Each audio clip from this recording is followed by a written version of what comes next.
Sega Saturn. Yes, it's back, the console that never ceases to amaze me. Earlier in 2019 I covered 10 games on the console and a lot of you enjoyed the video. In fact, the video is my most successful Affro's Curiosities episode yet. I'm sure I've said this before folks, but I absolutely enjoyed making the last Sega Saturn games video, and of course we've looked at other Sega Saturn games in more detail throughout the months. Now, I've got 8 more games here to show you and I look forward to talking about them, but before I do, I just want to state a little disclaimer here.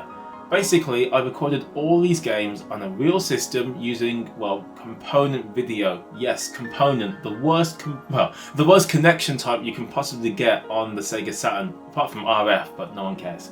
Point is, it's not going to look pretty, and unfortunately I recorded all the games before I got my S-Video upscaler, so apologies for the ugly visuals, but the games were fun to play, or at least look into, and hopefully you guys will have fun watching them too. So bear this in mind, and with that said, let's get into 8 more Sega Saturn games.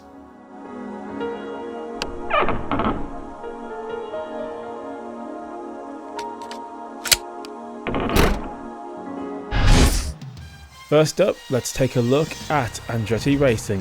This racing game takes cues from the legendary racing car driver Mario Andretti. Mario was famous for racing and winning in many car classes, and he wants you to taste some of his successes in this game. Throughout my career, and to have the opportunity. This hits home especially when you see all of the videos starring him and his 2 sons. Yep, his sons also became race car drivers. Not bad, right? I think for me, there's never been anybody tougher to pass on a racetrack than Dad.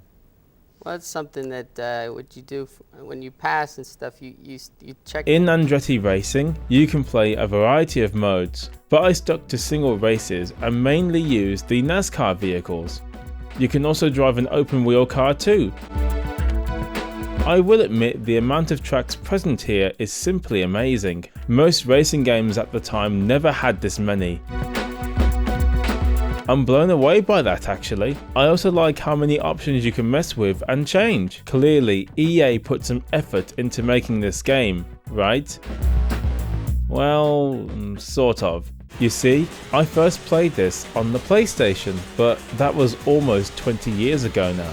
The Saturn port is mediocre at best, and here's why. First, the handling is too loose and braking feels dead. When I brake, there's no real feel or weight on the cars, so you dive in, hit the button, and I feel no response. Suddenly the car can stop, and then the loose handling makes you lose control fairly easily. Another aspect I don't like is the frame rate. I knew it wouldn't be great being a port of a PS1 game, and well, it isn't.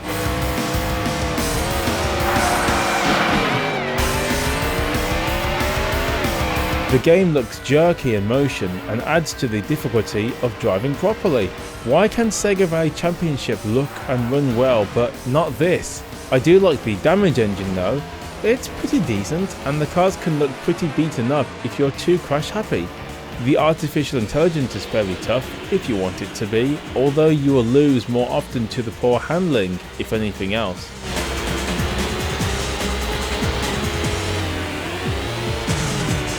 The graphics are convincing enough, and I especially love the in-car camera. It makes the action a little bit more exciting. The sound is average, and the music is okay. Nothing amazing, but hey, at least it keeps you racing a little bit longer.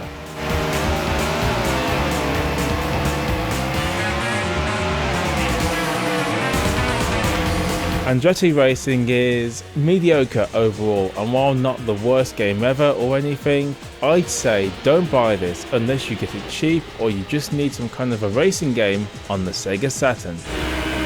Watch for that green flag, and here we go!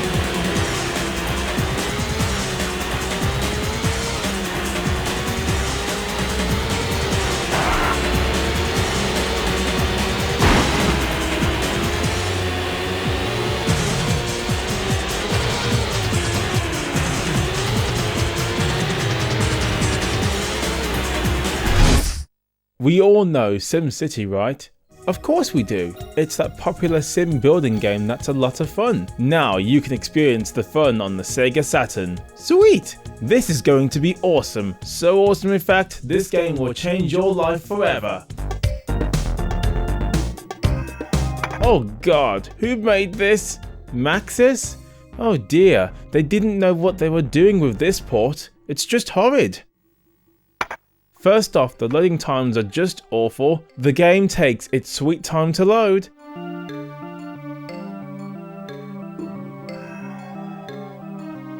Then the in-game frame rate is just in single digits. I swear, the whole game is so slow. Doing anything is just ridiculous.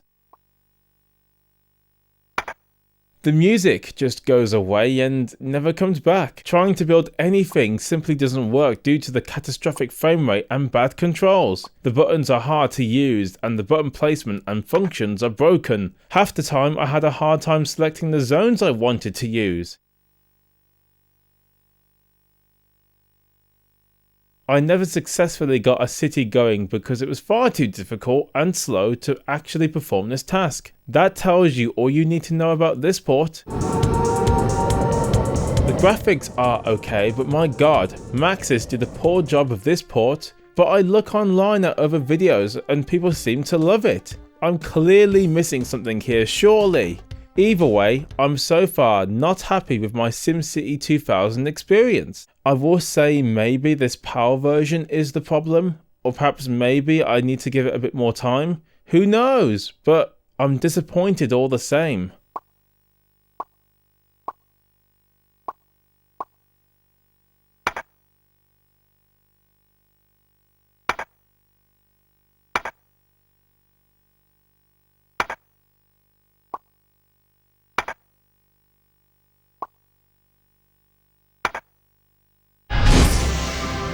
Ah yes, Tomb Raider, a classic in every way and birthed one of the most successful video game characters ever.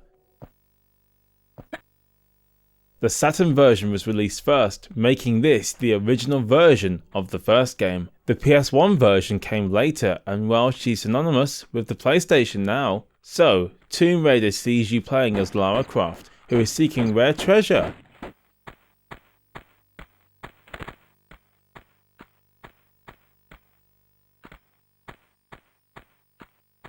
She loses her assistant early to a pack of wolves and well, now it's all up to you. Before that, let's learn the controls in Lara's mansion. Now press it again and quickly press one of the directions and I'll jump that way. Here, Lara will help us learn her moves and give us a chance to get used to the controls and their timings. You will need to do this because the controls are stiff and work via a grid-based system. Every moment needs to be planned in advance, and because it's grid-based, if you need to jump, you must do it ahead of time or you will fall off. Jump is too far for me. I can grab the ledge and save myself from a nasty fall. After learning how to play and manipulating the controls, it is time to go exploring. The levels are huge for the time, and although there is a clear way to go, the levels encourage you to look around and discover secrets outside of the main path.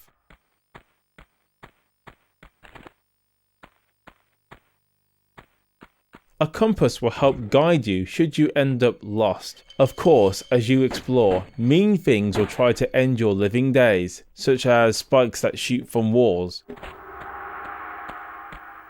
walls of death, and even bears,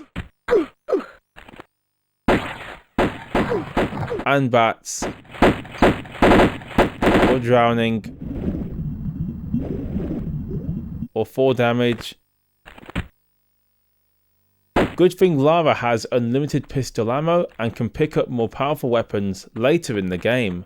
The main selling point to early Tomb Raider games, of course, are the puzzles. They take time to figure out and will make you think twice about what you are doing. I do wish the newer games went back to being puzzle heavy. Also expect to be jumping and climbing a lot. Graphically, the game looks great for the Saturn. Good 3D models and textures, decent use of lighting, and I love the animation on Lara. It's realistic enough and fairly smooth. This is one of the better looking 3D Saturn games, but the frame rate is wonky at best. A shame, as it never seems to be stable most of the time, especially in the bigger, more open areas of the game. I also find the low resolution makes the game quite pixelated, making it a bit tough to see, especially using composite video cables here. On the other hand, the music is great. Although the game uses ambient sounds most of the time, when the music does play, it really heightens the senses and the game really comes alive.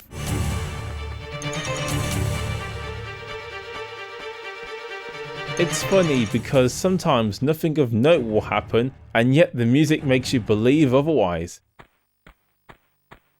It's good stuff and I wish there was more. I didn't get far in the game, but so far this is a pretty good, albeit difficult game that's aged a lot by today's standards. Also, the PS1 or PC versions of the game are much better made.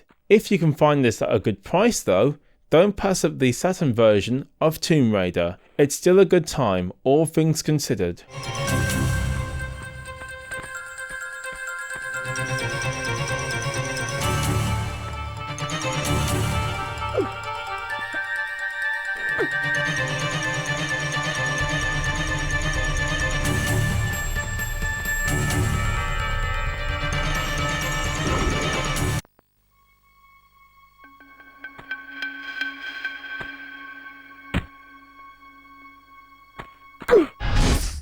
Next up, it's Gun Griffin. Nobody seems to talk about this game. It's a first-person 3D mech shooting game, and it's a pleasant surprise. I thought the game would suck, but actually, it's well made and a lot of fun. First, we get a really cool cutscene with some epic music. Have a look for yourself.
After this, the game allows you to choose from 4 missions. You can play these in any order, which is nice.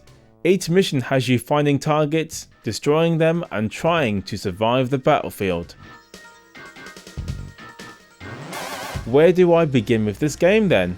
Well, let's discuss the controls. They are awkward and difficult to use at first. I look like an idiot as I go backwards and forwards, hitting buildings, jumping when I don't mean to, engaging night vision by accident. Oh my god. Movement is also cumbersome at first. You have to press one button to move forward in different speeds, and the same thing for slowing down, stopping, or going backwards.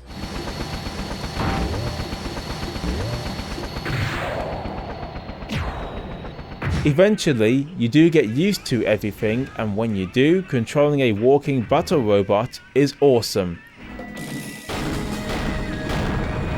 The features such as jumping, night vision and different weapons makes you feel very powerful indeed. Although with night vision, I could barely see a damn thing. Damn you, composite!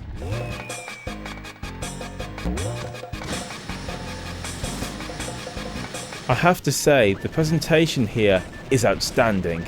The graphics are clean and detailed. The enemy designs are really cool and menacing. I mean, fighting another robot that can kill you if you are slow to react is certainly tense, and if they do get the drop on you, thinking fast is critical. The tanks are like little bugs, annoying as hell, and just when you are about to shoot, they hit you, knocking you off target. But, as I was saying before, the graphics are outstanding. Not to mention, the frame rate remains high enough, and honestly, it's just amazing how this game pulls this 3D world off. I wish more Saturn games were like this. As for the sound design, well, the weapons sound and feel powerful, the radio chatter adds atmosphere and tension, the environmental sounds and other sound effects have a nice crunch to them, and the music is pretty sweet too.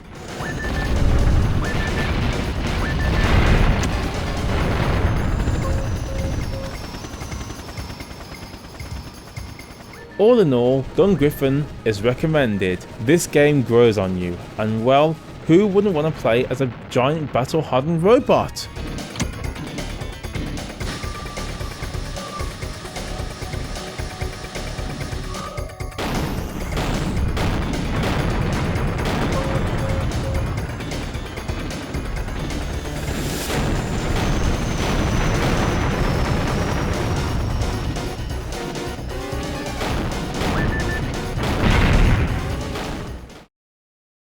Okay, here we are once again folks, we're halfway through the video. The first 4 games I've shown have been hit and miss, you know, some really good stuff there, some not so great stuff. Unfortunately, that's what you have to expect with the Sega Saturn Western library of games. We've still got 4 more games to go, so let's see if these can offer anything good for the player.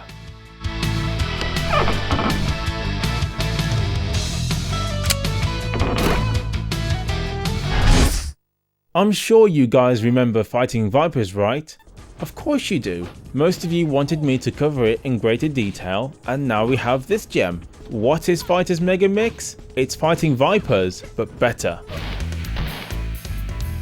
First off, the game looks better. Higher quality textures and environments are present here, and the characters look a bit smoother too. The game speed has been upped and the controls have improved from Fighting Vipers. Shimmering from side to side is far easier to do and more useful as well. Trust me, you will need to use it. The AI will kick your ass in this game. The main thing about this game compared to Fighting Vipers is the characters. Now you can choose from Virtua Fighter characters and unlock some interesting characters. There's so many characters, it's actually amazing how they did all this. The Virtua Fighter arenas are also here, all redone in high quality. The variety on show keeps the game feeling fresh for much longer. The sound and music is, well, it's as awesome as it gets. The familiar Fighting Vipers songs are all here and sound as good as always. The remixed Virtua Fighter music also lends itself to the action. All of it is pure Sega arcade goodness. Certainly can't say no to that.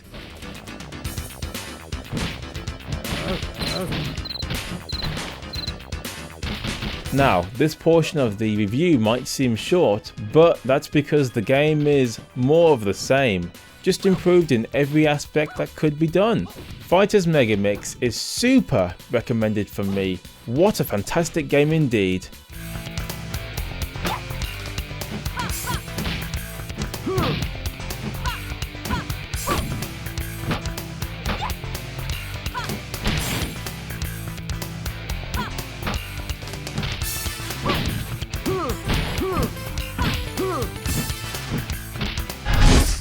These next two games are pretty similar, so I'm going to lump the two in this one section. I will go over the differences however. First off, Virtua Cop was an arcade smash hit. It's a light gun game where you play as a cop looking to stop a criminal gang before they ruin the city or rob another bank. Yes, story isn't a strong point here, but does it need to be? Both games are light gun shooter games, and back in the day, the first game was bundled with a gun for you to use. It's clear the game was meant to be used with that because using a controller is not ideal. Anyway, you can choose from 3 stages labelled easy, medium and hard.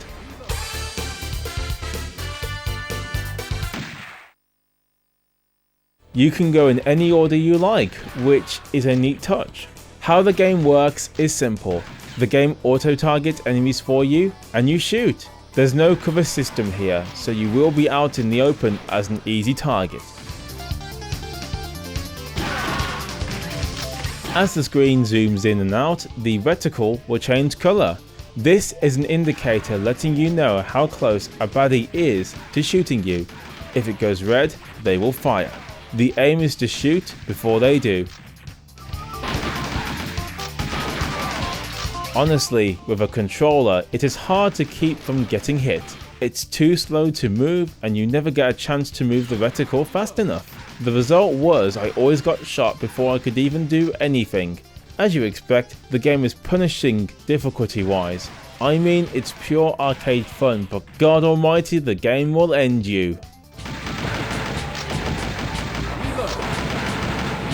Still, it's fun. The music from both games are pretty sweet and get better as the game plays on. The cheesy voices, radio chatter and gun sounds add to the action.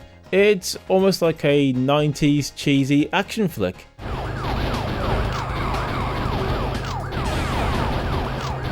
Graphically, the game is a little rough but gets the job done. The second game definitely looks much sharper and more detailed though. Quite impressive for a 3D arcade game.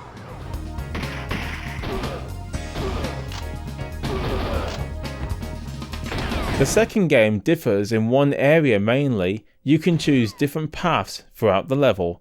This adds a lot more replay value to the second game. It also means you have to play stages 2 or 3 times to see everything each has to offer.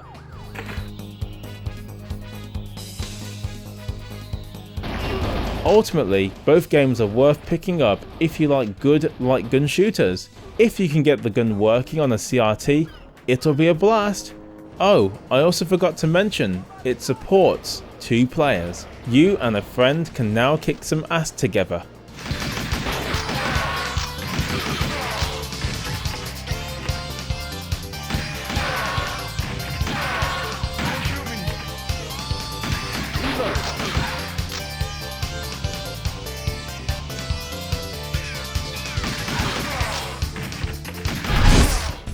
Our final game for today is Exhumed, which is called Power Slave Elsewhere.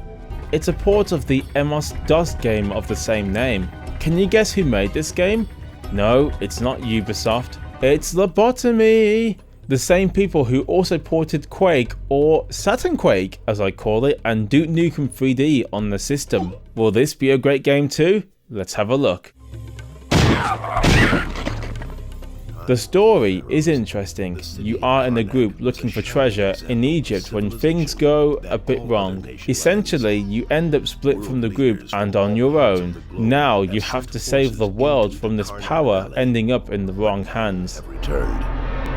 The great power of this new empire is quickly crushing. By the way, in the intro, if you think you recognize the voice, you do. It's Don LaFontaine, the guy who used to voice every trailer for major movies and says the famous line, "In a world." Slaves of the men. Many of the unfortunate victims were skinned. This is a first-person shooter game, and it's set in an Egyptian-type location. You won't have a weapon to start with, minus a crappy knife, but luckily for us, a pistol is not far away. As you can see, the graphics are pretty good here. The 3D environments are well detailed, there's dynamic lighting used, which is not easy for the Saturn to do, and the frame rate is fairly smooth. A reminder of why lobotomy used to be awesome.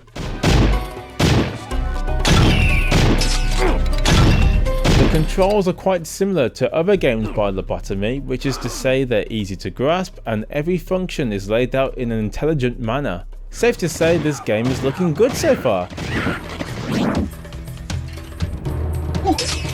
Oh, when you do kill enemies, they drop an eyeball? Is that bad? Is this their souls reminding me what I did? Why is it looking at me? No, I'm joking. Going over these will give you a power of some kind, mostly weapon power or, in other words, more ammo. You can also get health pickups as well.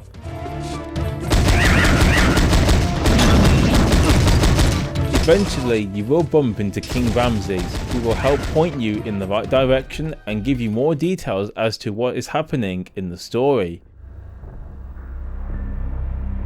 Welcome, mortal. I am King Ramses. When my body was laid to rest here, my name was not forgotten, and my spirit was blessed in the realm of the dead. For centuries I lived in splendid afterlife, among the most powerful gods of the world. Now, my eternal sleep has been broken by a savage race of creatures known as the Kiamat. These beasts have stolen my mummified corpse and are draining the power from it to use as their own. If they succeed, chaos will spread across the earth. As you explore, you will need keys to open up new areas and you can find new weapons along the way. It's just fun exploring the well-designed maps and killing these weird-looking creatures.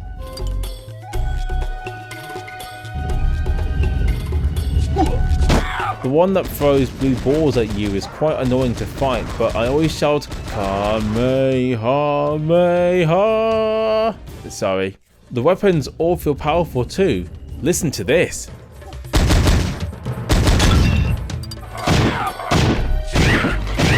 I haven't got super far in this game just yet, but from what you can see here, I had a ton of fun. I can't wait to get further in and see what occurs next. Exhumed is awesome. Check it out if you can. Sadly, as of the recording of this video, this is my most expensive Saturn game to date, so getting this port cheap won't be easy.